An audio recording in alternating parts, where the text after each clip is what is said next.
Hey, I'm Tyler. And I'm Katie. You're listening to Not-Stalgia, the podcast that was predicted by a 1998 game of MASH. Ooh. Did you play MASH a lot as a kid? I feel like no. Oh, I was really into it. And I feel like it was more for girls to play. But, I was breaking gender norms, breaking barriers back then. Did MASH predict our marriage? Wouldn't it be weird if there was a notebook somewhere? I didn't know your name, though, even though we did go to the same elementary school and we're a year apart. So it would have been like that girl in the corner reading a book during recess. But you didn't play? No, not really.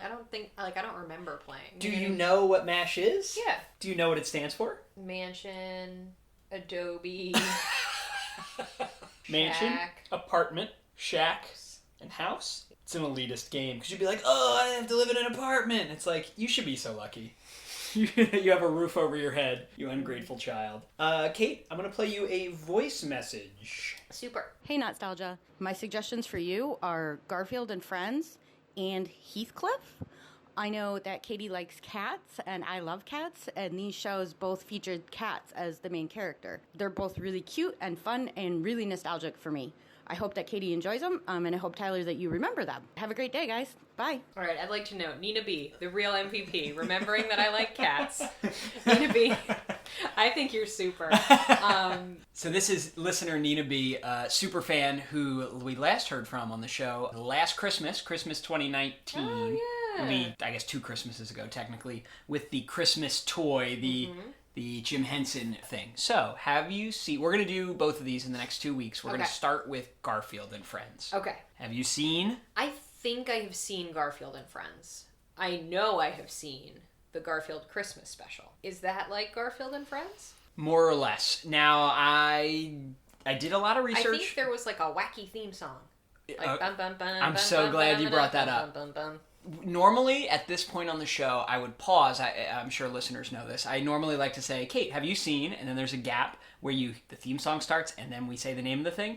It's not as good if you explain it. I didn't do that this time because there were 3 theme songs for this show. So we're going to listen to them all before we watch the episode to see which one you remember. The Christmas episode, or Christmas special, I'm not 100% sure on this, but it probably predates the series. They did a bunch of specials first, kind of like Peanuts. Yeah, there's a Garfield Halloween special. Correct. Both of these shows were shows starring orange cats, which is kind of weird that they, were simultaneous. Kind of like Holiday Inn and White Christmas, I was just thinking about that as we were shoveling snow today, that they're in the same movie.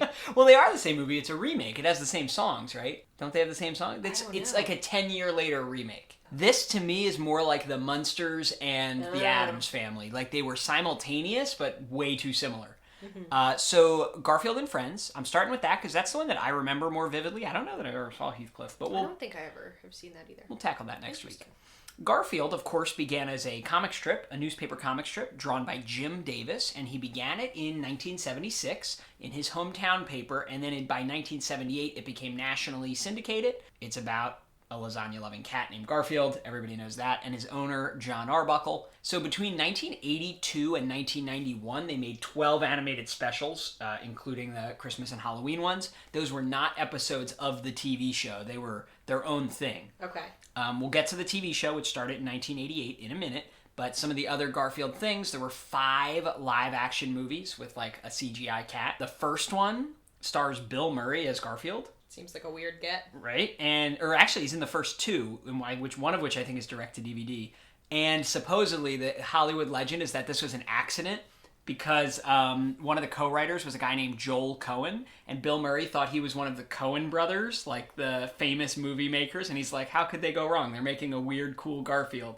He just literally didn't do his research, and then he agreed to do it and found out, no, I'm just in a Garfield movie. That's why you should always read. They made, video games and stuff. There are a lot of books. Supposedly, Garfield actually invented Jim Davis and his Garfield company, which is like an insane money-making enterprise. Like, it's ridiculous how rich he got off of Garfield to this day.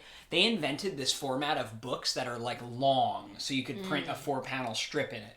I had some of those from the Scholastic Book Fair, for sure, that I read, even though, hot take, Garfield's pretty lame, I think, but I kind of enjoyed it as a child. I feel like Garfield, made a lot of appearances on, like, mugs and stuff. Yes. Yeah, that's what I mean by I think it's called Paws Incorporated, the company that makes Garfield, Jim Davis's company. Like, he made money. This is the opposite of the Calvin and Hobbes guy. He like there was never a cartoon, and there's that shirt of Calvin peeing on stuff that was like unauthorized, and he hated it.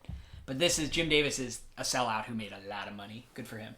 So, Garfield and Friends TV show, created by Jim Davis. It aired on CBS's Saturday morning lineup, plus it was syndicated on like a million other channels, including TBS, TNT, Cartoon Network, Nickelodeon, Fox Family Channel, etc. So, you probably saw it somewhere, you know.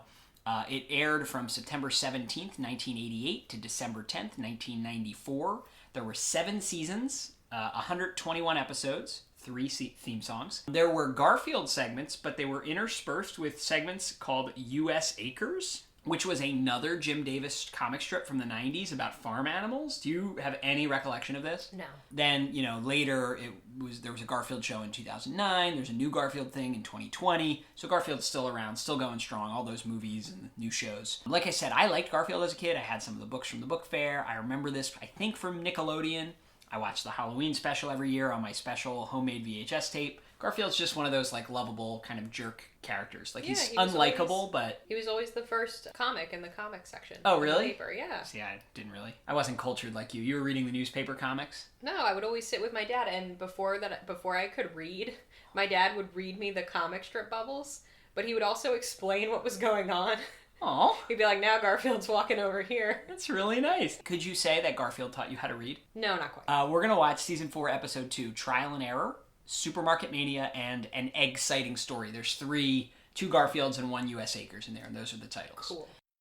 Ladies and gentlemen, Garfield and Friends. Friends are there. To help you get started, to give you a push on your way. Friends are there. To turn you around, get your feet on the ground for a brand new day. I don't remember this one. I remember that egg with legs. We're ready to party. We're ready. I hope you bring lots of spaghetti. Yep. We're ready to party? Yep. This is catchy. This seems like it would have overstimulated you, which is why you kind of remember it, probably. Yeah, it probably made me crazy. He's fat and he's lazy. He sleeps and he's so crazy. He's funky and he's groovy. He's grumpy. He's moody. He's my main cat, Garfield. That's me. This is terrible. This is not good. It's supposed to be like kind of hip-hop. It's not good. Could you rank those theme songs in order of catchiness? Second one is the best one. And then it's a tie for the 2 worst. Oh, wow. You think that the final intro is just as bad as the first? That's Yes. interesting. Hot take. I could see it. I would definitely put the third one a little lower, perhaps, than the first one. I kind of like the first one. We're having blueberry pie and ice cream for dessert, Pookie. Here's your pie, Garfield. I have to go pick up Liz and I'm late. There's no ice cream here. There was supposed to be ice cream. Arbuckle, remember the Alamo. The service here is getting worse and worse. If he's expecting a tip, he's in for a big surprise. As it's loading here, though, I just want to thank Nina B again, because I forgot about the whole U.S. Acres thing completely. And then when I was looking this up, I was like, oh my god, what a weird memory to unlock. That little egg guy. Yeah, the egg with legs. Yep. I think his name is Sheldon. Egg with legs. You want to hear a piece of trivia that I find very interesting? Sure. Garfield's voice is a man named Lorenzo Music. Okay? When the Ghostbusters TV show came out, Lorenzo Music did Bill Murray's character's voice on that cartoon. And then he was Garfield's voice, Lorenzo Music, in Garfield. And then when the Garfield movie came out, Bill Murray does the voice. Isn't that interesting? Sure. You know what I mean? Lorenzo Music is a great name. Look at his little stairs for the obese cats. So Garfield's eating pie for breakfast, I guess? But there's no ice cream? What a wacky problem. I think John Arbuckle should probably get his cat on a diet. It's not good. You can't let them be chunky like this. But, like, Odie can't talk, so I'm confused. Is Garfield tackling the judicial system here? It's not that deep. Yeah, not having their mouths move just feels lazy. What is normal? Does she live at home with them? No, I think she just came in the window. I think John should probably have an exterminator come, because there are hundreds of mice in his wall. It's not good. I do like that his best friend is a stuffed bear. That seems like something a real cat would do. Yeah, Garfield did just say Odie was going to hang for this. That seems a bit extreme. He said he'll swing for this. And John's got a huge kitchen. What does he do for a living? I wonder. I named the firstborn Booker because I like books. I named the other one Sheldon because, well, isn't it obvious? Sheldon had read some newspapers before he was born. Don't ask me how he got delivery, and he decided he'd be happier staying in his shell. An egg? An egg with legs? Help! Help! Eggs! These two eggs who haven't hatched are talking to each other, and I don't like it. All right, so here's this pig hatching some eggs now. How do animals sit on their eggs and not break them? They just kind of squish down. Is it because they're so light? Yeah, chicken isn't heavy. You ever picked up a chicken? But if it put its whole weight on an egg, it won't crush it? It's distributing its weight over the eggs. That egg with legs, he gets it. I'm just beyond confused. Do weasels eat chickens? Yeah. Sorry, I'm just asking you questions about farm animals and animals. Have you ever been to a farm? Do horses have sharp teeth? That old-fashioned market across the street will be bankrupt in no time. Wait a minute. The cart that woman is pushing, the wheels on it aren't crooked. We make the wheels crooked so the cart veers near the shelves and babies can grab things to buy. I'm sorry, Mr. Baggett.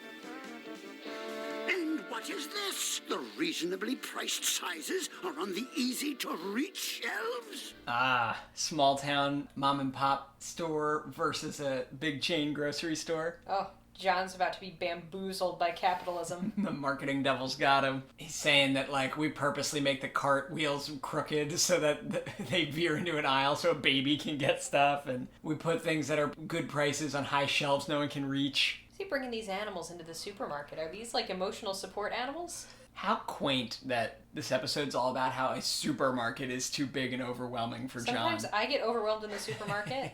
I don't think these pups should be eating bananas. I just don't know. Can dogs eat bananas? This episode has a lot of people in it. They all have noses, except John. Why does John not have a nose? Is he in an accident? Hey, Heathcliff, eat your heart out. I definitely remember watching this. And I think I remember liking it, but... Do you remember liking it 3 minutes ago when you watched it as an adult? Unfortunately. Yeah, I mean, it was... I like cats. Yes. I like dogs. Yes. That's all I like. Yeah, it didn't do much for me either now. I didn't love the weird diversion where we hang out on a farm for... Oh, you didn't like U.S. Acres, 10 huh? minutes, Yeah. No, you'd rather see... So you preferred the Garfield parts over the U.S. Acres parts. Okay, but not by much. No.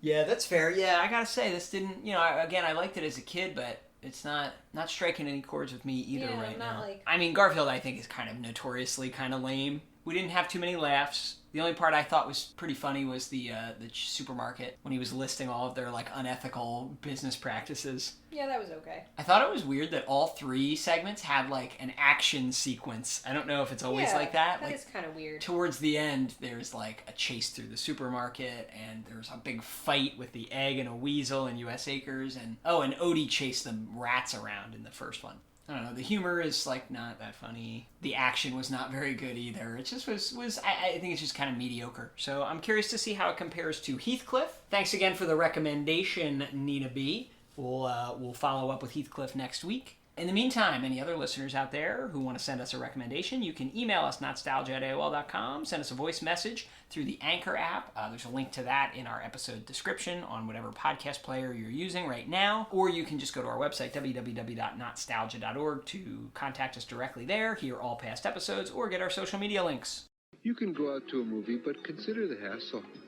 Your film is always in Theater 93, which is 6 blocks away, has cola syrup all over the floor, and a screen the size of one of those Elvis stamps. Why bother? Stay home and watch Garfield and Friends. I do.